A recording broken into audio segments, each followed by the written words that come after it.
ඔබ කවදා හරි හිතලා තියෙනවද හැමදාම උදේ ඉඳන් රෑ වෙනකම් වැඩ කරලා ඇයි අපිට තවම සල්ලි නැත්තේ කියලා? ඇයි සමහරුන්ට ඉතාම කෙටි කාලෙකින් මූල්‍යමය වශයෙන් නිදහස් වෙන්නේ කියලා? ගොඩක් අය හිතන්නේ මූල්‍යමය නිදහස කියන්නේ කෝටිපතියෙක් වෙන එක කියලා. නෑ, මූල්‍යමය නිදහස කියලා කියන්නේ ඔබේ කැමැත්ත නැතුව සල්ලි වෙනුවෙන්ම විතරක් රස්සාව කරන්න ඕන කියන පීඩනයෙන් නොයා නිදහස් වීමයි. අද මේ වීඩියෝ එකෙන් මම ඔබට කියලා දෙනවා පියවර 5කින් ඒ නිදහසට යන්නේ කොහොමද කියලා.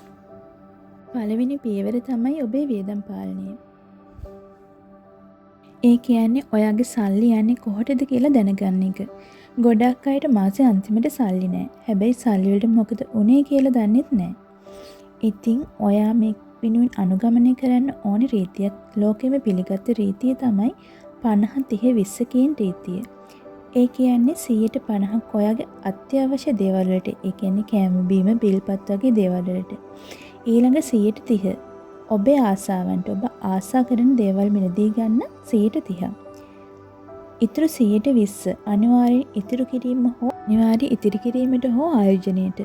මතක තියාගන්න, ඔයා කොච්චර හම්බ කළත් වැඩක් නෑ වියදම් කරන විදිය වැරදි නම්. දෙවෙනි පියවර තමයි ණය උගුලින් මිදීම. ලංකාවේ ගොඩක් අය මූල්‍යමය නිදහස අහිමි කරගන්නේ අනවශ්‍ය ණය නිසා. ක්‍රෙඩිට් කාඩ්පත්, ලීසින් හෝ පොලි වැඩි ණය ඔබ එකතන පල් කරනවා. මුලින්ම ඔබේ කුඩාම ණය පියවල ඉවර කරගන්න. අලුතින් ණය ගන්න එක නතර කරන්න. ණය කියලා කියන්නේ ඔබේ අනාගත ආදායම අදම වියදම් කරනවා කියන එකටයි. තුන්වෙනි පියවර තමයි හදිසි අරමුදලක් හදාගන්න එක. ජීවිතේ ඕනෙම වෙලාවක ලෙඩක් දුකක් හෝ රැකියාවේ ප්‍රශ්න එන්න පුළුවන්. ඒ වගේ වෙලාවක අනුන්ගෙන් සල්ලි ඉල්ලන්න නැතුව ජීවත් වෙන්න නම් අඩුම වශයෙන් ඔබේ මාස 6ක වියදමවත් බැංකු ගිණුමක වෙනම තියාගන්න ඕනේ. ඒක ඔබට ලොකු මානසික නිදහසක් දෙවි. හතරවෙනි පියවර තමයි නිෂ්ක්‍රීය ආදායම් මාර්ගය. ඔයා නිදාගෙන ඉන්න අතරේ ඔයාට සල්ලි ලැබෙන්නේ නැත්නම් ඔයාට සිද්ධ වෙනවා මැරෙනකම් වැඩ කරන්න.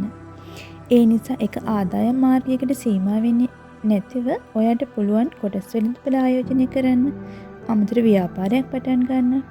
ඒ වගේම ඩිජිටල් උත්පාදන මාර්ග වලට යොමු වෙන්න, ඒ කියන්නේ YouTube, Facebook, ඔන්ලයින් කෝස් හරහා මුදල් උපයන්න වගේ දේවල් වලට යොමු වෙන්න පුළුවන්. පස්වෙනි පියවර තමයි දැනුම වෙනුවෙන් ආයෝජනය කරන එක. වැඩිපුරම ලාභ ලබන්න පුළුවන් ආයෝජනය තමයි Tamanගේ දැනුම.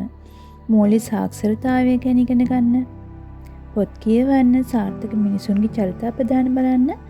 ඔබේ මොලේ දියුණු වෙන තරමට ඔබේ බැංකු ගිණුමත් දියුණු වේවි. ඉතින් මූල්‍යමය නිදහස කියලා කියන්නේ එක රැයකින් ලැබෙන දෙයක් නෙමෙයි. ඒක ගමනක්. අද මේ ගමන ආරම්භ කරන්න.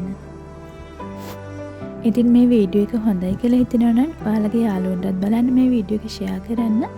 අමතක කරන්නේ නැතුව අපිව සබ්ස්ක්‍රයිබ් කරන්න යන්න කියලා ඉල්ලනවා. ඉතින් අලුත් වීඩියෝ එකකින් ආයෙත් හමු වෙමු.